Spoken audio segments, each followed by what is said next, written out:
पहले तो आपको प्रणाम है। देखिए साहब श्री हरिनारायण जी जो खुद एक गृहस्थ जीवन को लीड कर रहे थे, खुद प्रशासनिक सेवा के अधिकारी थे और बचपन से पूजा पाठ में उनका लगाव रहा।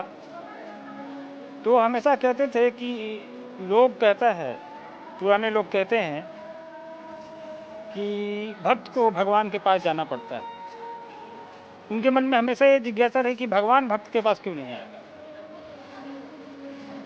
तो इस तरह की जिज्ञासा को लेके वो उन्होंने जीवन का आरंभिक काल अपना पूजा पाठ, श्मशान तंत्र मंत्र बहुत कुछ सीखने का प्रयास किया। लेकिन कालांतर में उन्होंने सांसारिक गुरुओं के सानिध्य में काफ़ी समय बिताया। उसके उपरांत उन्हें लगा कि जिस महादेव, जिस भगवान शिव की पूजा हम और आप हजारों साल से करते आ रहे हैं, उसका एक स्वरूप गुरु का भी, जो हमारे वेदों में भी है, हर जगह वर्णित है कि शिव गुरु हैं। तो आज के परिप्रेक्ष्य में शिव के गुरु स्वरूप पर उतनी व्यापक चर्चा नहीं हो रही है, उससे लोगों का जुड़ाव नहीं हो रहा है। तो उन्होंने कहा कि भैया महादेव जब भगवान के रूप में हमको सब कुछ दे सकते हैं, दूसरे गुरु के पास क्यों जाए? और वो गुरु का भी काम कर रहे हैं, तो फिर हम सांसारिक और शारीरिक गुरुओं के पास क्यों जाएं? वैसे भी आरती आनंद जी, हमने देखा कि इसी भारत में कई ऐसे लोग हुए जिन्होंने अपने आप को भगवान मनवाने के लिए तरह तरह का नाटक किया, तरह तरह की ऐसी क्रियाएं की जो कि एक प्रकार से आर्टिफिशियल था। लोग मानते, जब मैं किसी का नाम नहीं लूँगा, मेरा अधिकार नहीं है। लेकिन हरिद्रानंद जी ने कहा कि भाई शिव को मानिए आप। सावन का महीना है, पवित्र महीना है, शिव में कितनी शक्ति आप देखते हैं, खुद का अनुभव रहा होगा आपको। देखिए शिव की शक्ति का अंदाजा इसी से लगाइए कि जो सांप आपको सड़क पर दिखाई देता है, आप उसको डंडे से मारते हैं और उसी सांप को शिवलिंग पे उठा के रख दीजिए, तो पत्थर के शिवलिंग के संपर्क में आने से मात्र से वो पूजित हो जाता है। तो आप महादेव के संपर्क में जाएंगे, महादेव के संपर्क में जाएंगे तो व्यक्ति जिसके पास अपनी समझ है उसकी क्या स्थिति होगी, वो स्वतः पूजनीय हो जाएगा। उसको ये समझाने की जरूरत नहीं है कि मैं पूजनीय हूँ, उसका आचरण बता देगा कि वो महादेव के साथ, महादेव के सानिध्य में जुड़ा हुआ है, वो दिखेगा। खुद गृहस्थ जीवन को मानते रहे, परिवार बसाया, सांसारिक जीवन में रहे, बावजूद इसकी इतनी बड़ी बात कहना और लोगों को अपने साथ जोड़ना। आप तो उनके साथ रहे, उनके पुत्र हैं आप। कभी लगा कि एक ऐसा काम है, हो सकता है विरोध हो, कुछ ऐसे लोग आलोचना करें, ऐसे लोग अटैक करेंगे जो कि जिनकी दुकानदारी बंद होने की खतरा है? तो ऐसा वाकया? देखिए ऐसे वाक़ये तो बहुत हैं, लेकिन हम उस वाक़ये को छेड़कर किसी विवाद को जन्म देना नहीं चाहते। महादेव की बात करते हैं और महादेव विश्व के सबसे सनातन और पुराने देवता हैं। तो हमारा भी मानना है कि इस धरती पर पैदा हुआ हर एक व्यक्ति वो ये पात्रता रखता है कि महादेव को अपना गुरु बना सके। साहब ऐसा कह के गए हैं और साहब ऐसा दिखा के गए हैं। हमने देखा कि जो भीड़ आई हुई है, इसमें कोई भेद हमने नहीं देखा, गरीब अमीर कोई भेद नहीं। हमने देखा कि गैर सनातन धर्म के लोग भी आए हुए हैं इसमें। हाँ जुड़े हैं, क्योंकि यहाँ गुरु की बात है। गुरु का शिष्य तो कोई भी हो सकता है। हमारे साहब ने जो बताया लोगों को, आज हमारे साथ हमारे सिख बंधु हैं, कई मुसलमान भाई भी शिव को अपना गुरु बनाया हुआ है। इन लोगों ने शिव की बातों को कहना शुरू किया है लोगों से कि भाई शिव मेरे गुरु हैं। आप बिहार के क्षेत्रों में जाएं, मुसलमान भाइयों के घरों में शिव चर्चाएँ होती हैं। तो साहब ने कहा कि आप धर्म तो बाद में आया, मजहब बाद में आए, शिव तो पहले आए थे, तो सब तो शिव के ही हैं। तो बाकी चीज़ें तो हमने अपने बनाई है, जैसे शिव की ओर चलो, उनका नारा ही था आओ चलें शिव की ओर। और एक मैं वाकया याद दिलाता हूँ, एक गुरु थे, मैं नाम नहीं लूँगा उनका। वो किसी से मिलने गए, अपने एक शिष्य के कहने पर कहा कि मेरी माँ बहुत आध्यात्मिक व्यक्ति है, आप उनसे एक बार मिल लीजिए।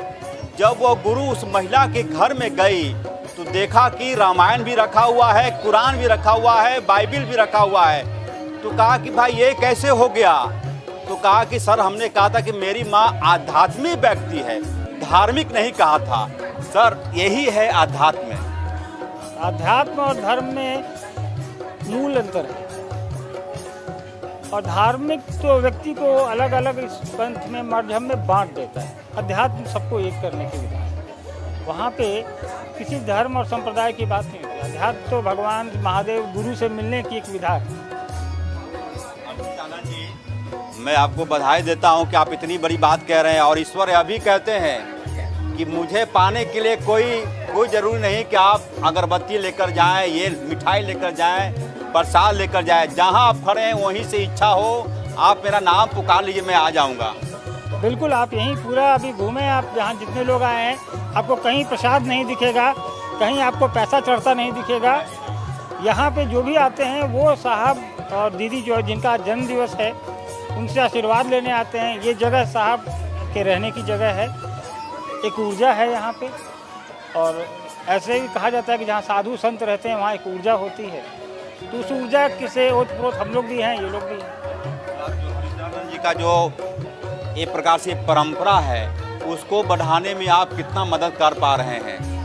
देखिए, हम लोग को साहब ने ये बताया है कि ये जो चीज़ें हैं, शिव की शिष्टता, शिव के गुरु स्वरूप से लोगों का जुड़ाव, बचपन से मैंने देखा है। साहब ने निस्वार्थ अपनी तनख्वाह से लोगों को जोड़ा है, इससे प्रयास किया है। साहब ने कोई व्यवस्था नहीं बनाई, साहब ने कोई अपने लिए पूरे जीवन में एक कट्ठा ज़मीन नहीं खरीदा, उनका कोई घर नहीं है जो उन्होंने बनाया हो। तो वो सिखा कर गए हैं कि महादेव की बात करो, लोगों को जोड़ते चलो। यही जीवन है और जीवन यापन के लिए काम अपना हर आदमी करता है, वो करते हैं। आनंद जी की आंखों को देख रहा हूँ, उनकी आंखों पर थोड़ा कैमरा फोकस करेंगे, लगेगा जैसे कि आस्था का सैलाब उमड़ पड़ रहा है। ये चीज़ें सर पिताजी ने सिखाया था कि आपको ऐसा बनना है, या फिर खुद से ये सुओ मोटो आया आपके अंदर? नहीं, ये तो माता पिता का संस्कार और महादेव की दया है कि आपको ये चीज़ें मेरे अंदर दिखाई दे रही हैं। और उनकी दया रहेगी तो लोगों को महादेव तक जोड़ने में हम लोग जो प्रयास है वो निरंतर जारी रहेगा। और इस वक्त हमारे साथ बरखा आनंद जी भी हैं। दीदी, आपको बहुत बधाई कि कम से कम कहा जाता है कि आधुनिक दुनिया में बच्चे धर्म से दूर हो रहे हैं, आध्यात्म से दूर हो रहे हैं। आप क्या देख पा रही हैं? नए जमाने की लड़कियां यहाँ आई हुई हैं। हाँ जी, क्योंकि ज़्यादातर जो है बचपन से ही शिव शिष्य हैं।